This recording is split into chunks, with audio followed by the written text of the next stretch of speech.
Bonjour à tous, c'est Betsy Paril-Pizarre et Sébastien Henry. Bonjour. Pour Méditation et Leadership, on est là pour parler de la méditation et aujourd'hui nous allons parler de la méditation et la prise de décision.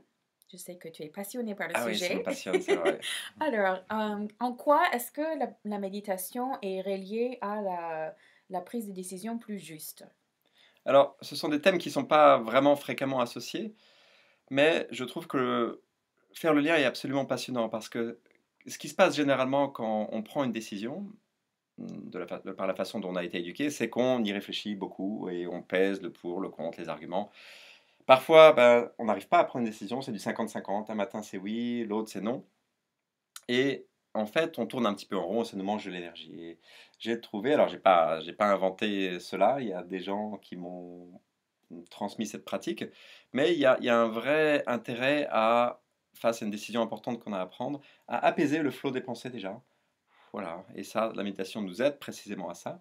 Et à mesure que le flot des pensées s'apaise, on devient beaucoup plus capable de se mettre à l'écoute des signaux faibles en nous, qu'on peut appeler des signaux intuitifs, ou parfois j'aime appeler ça aussi la petite voix de sagesse ou de justesse en nous, qui peut nous faire gagner énormément de temps et d'énergie en nous amenant vers une vraie justesse justement dans nos décisions. OK. On pourrait se poser la question, est-ce qu'on peut se fier à cette intuition, cette petite voix intérieure qui voudrait nous guider lors de ces moments de méditation? Alors, sur cette question, est-ce qu'on peut s'y fier ou non? Je pense que le mieux, c'est de faire l'expérience par soi-même et de voir qu'est-ce qui se passe quand on suit cette petite voix intérieure, qu'est-ce qui se passe quand on ne la suit pas.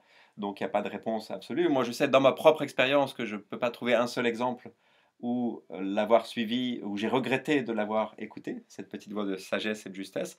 En revanche, je peux trouver pas mal d'exemples où j'ai regretté de ne pas l'avoir suivi. Mhm. Mais voilà, je pense que c'est OK. vraiment une expérience intérieure à faire pour chacun. OK. On pourrait aussi se demander, est-ce que ça veut dire qu'on n'utilise plus la partie analytique ou la partie cognitive? Alors, moi, vous avez peut-être vu déjà, si vous avez suivi plusieurs vidéos, j'aime bien les métaphores. Et il y en a une qui me vient souvent sur ce sujet-là, c'est celle du joueur de tennis ou de la joueuse de tennis qui ont des bras droits souvent extrêmement musclés, développés, parce qu'ils utilisent tout le temps. Moi, Et j'en ai un parce que je porte un enfant, ah oui, c'est de ça, ce les mères de côté-là. famille aussi, sauf celles qui ont des jumeaux comme deux bras, mais globalement, quand même, la plupart des joueurs de tennis ont un bras très développé. Et nous, par rapport à la prise de décision, c'est le muscle de la rationalité, de l'analytique, parce qu'on est très habitué depuis l'école à le faire. Et puis, on a un tout petit bras gauche qui est le bras du muscle intuitif, où là, on ne l'a jamais entraîné, on n'a jamais été habitué à faire ça. Et du coup, on a du mal à l'utiliser. Et donc, il ne s'agit pas, pour finir la métaphore, de se couper le bras droit, de renoncer complètement à l'analytique, mais d'avoir un petit peu plus d'équilibre dans la façon dont on utilise notre capacité intuitive. Voilà, donc OK. concrètement, pour une décision, ça veut dire qu'on peut, à tour de rôle, euh, se demander, tiens, qu'est-ce que va me dire le raisonnement, l'analytique, et qu'est-ce que va me dire mon intuition, ma voix de OK. sagesse. Ça, c'est une ressource supplémentaire qu'on a, Exactement, ouais. qui est sous-développée. OK.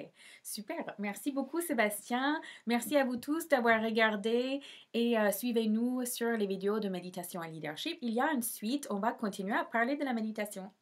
Merci. Merci, Au à revoir. bientôt.